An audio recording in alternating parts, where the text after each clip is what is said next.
Teka lang. Kasi busy pa siya na.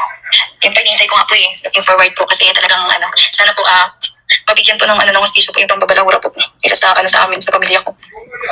Kaya nakapasalamat po talaga ako dun sa mga taong talagang alam po yung tama. Teka lang. Kasi busy pa siya na. Yung paghihintay ko nga po looking forward po kasi talagang sana po mabigyan po ng ng hustisyo po yung pambabalawra po nila sa amin, sa pamilya ko. Kaya nakapasalamat po talaga ako dun sa mga taong talagang alam po yung tama.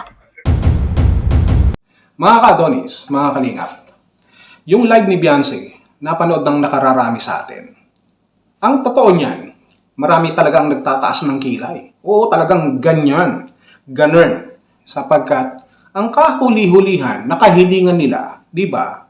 Lalo na nung sila po ay nagpatulpo, ay para sa katahimikan, para na matigil at tumatawad na nga po. Ito pong si Beyonce na sana ay tapos na ang episode, yung pagbablog sa kanila ng Rappi Tulpo in Action.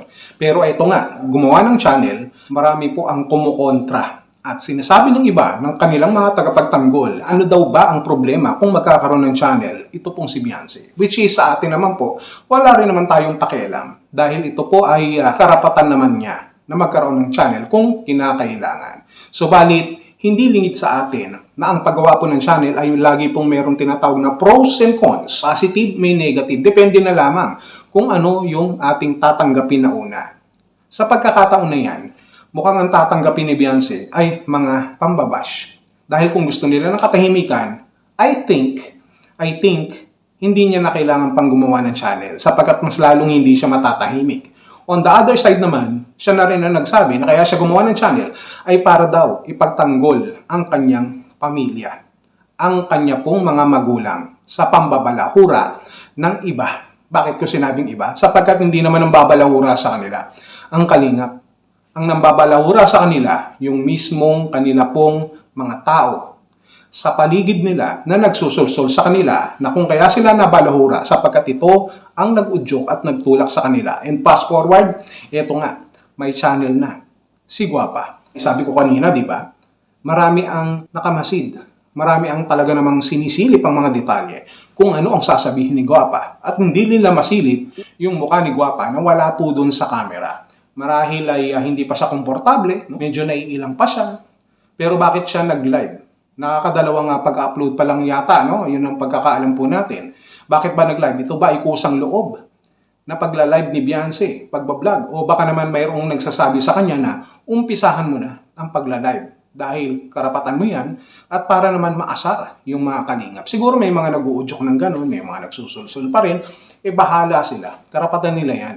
Ang tanong dito, kaya na ba talagang i-handle ni Beyonce ang sitwasyon? Sapagkat ang sabi ni Doc Lab, kayang-kaya daw ni Beyonce at matatag na raw ito para hindi makaharap sa hamon dito po sa social media.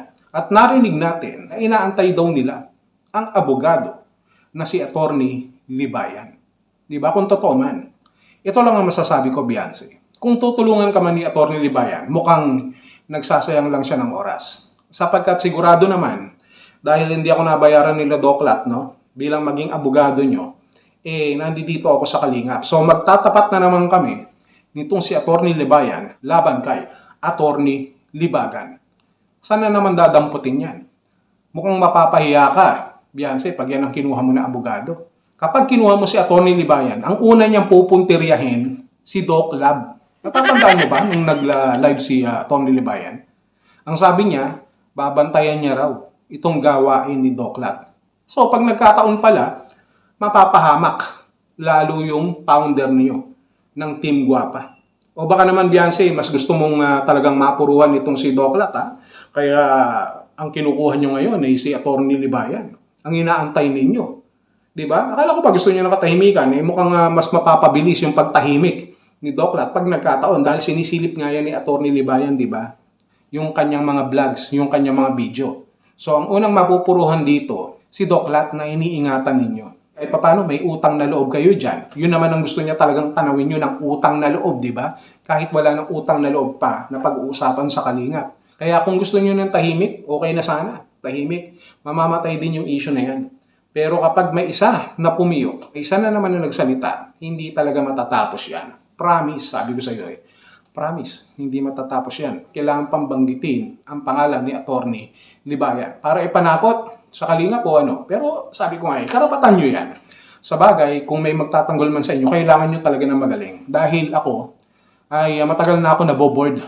Kung sasampaman muli ako sa korte, makipagtalastasan na naman dito kay Attorney Libayan, gagawin ko. Pero once na madinig ni Attorney Libayan na ako ang kanya makakatapat, pag tinanong kayo, Beyonce, tinanong ang Batalero family, tinanong si Doklat, ay hindi pala tatanungin yan sapagkat iba ang itatanong kay Doklat. Mukhang delikado si Doklat dyan. Pag nagkataon, ha? Pag tinanong ko sino makakatapat niya at nalaman niya na ako, mag-withdraw agad sa kaso yan. Kahit pumunta pa ng bangko yan, hindi pera ang i-withdraw niyan kung hindi yung kanyang sarili. Yan nga lang si Attorney Libayan hindi na uubra sa akin yan.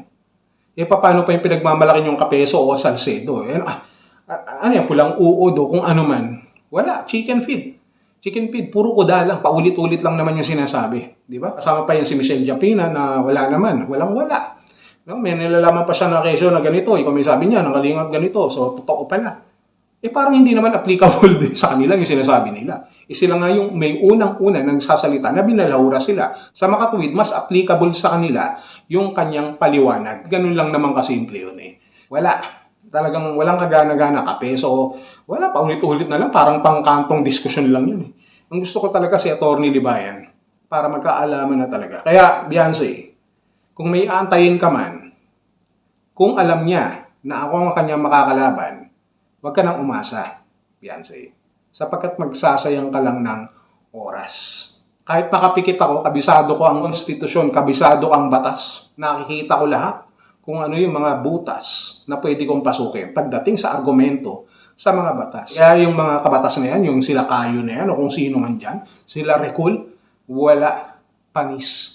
Game over. Kaya kung ako sa'yo, Beyonce, kung magla-live ka, huwag ka na magbabanggit pa ng mga kesyo ganitong status, hinihintay namin si Attorney Libayan. Yung mga ganun ba?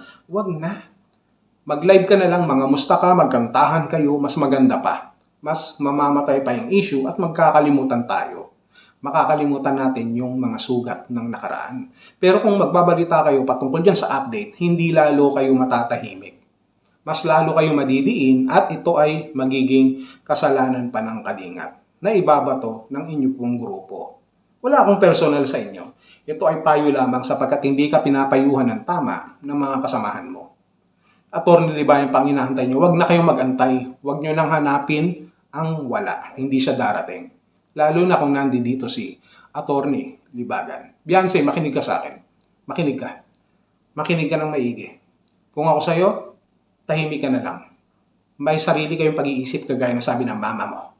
Panindigan mo yung sinasabi ng mama mo na may sarili kayong pag-iisip. Huwag kayong makikinig na sa iba. Kung gusto nyo tahimik, tumahimik na lamang. Kung gusto nyo mag-live na mag-live at magkaroon talaga ng progress sa inyong channel, mag-live kayo ng may kabuluhan na wala sa issue para mas maganda ang inyo pong tulog kagaya na sinasabi ng inyong attorney na inaabangan na si Attorney Libayan na ang natutulog daw ng mahimbing ay laging panalo. Yun lang. Kaya, Beyonce, sa susunod na magla-live ka, pakita mo na yung mukha mo at good vibes na lang ang gawin mo. Huwag na puro issue. Yun lang ang may papayo ko sa'yo. Yun lang. So, eto na. Ang sarap talaga mabuhay. Ang sarap maging guwapo. So, what can we say? Good morning, good evening, good day, and God bless you all.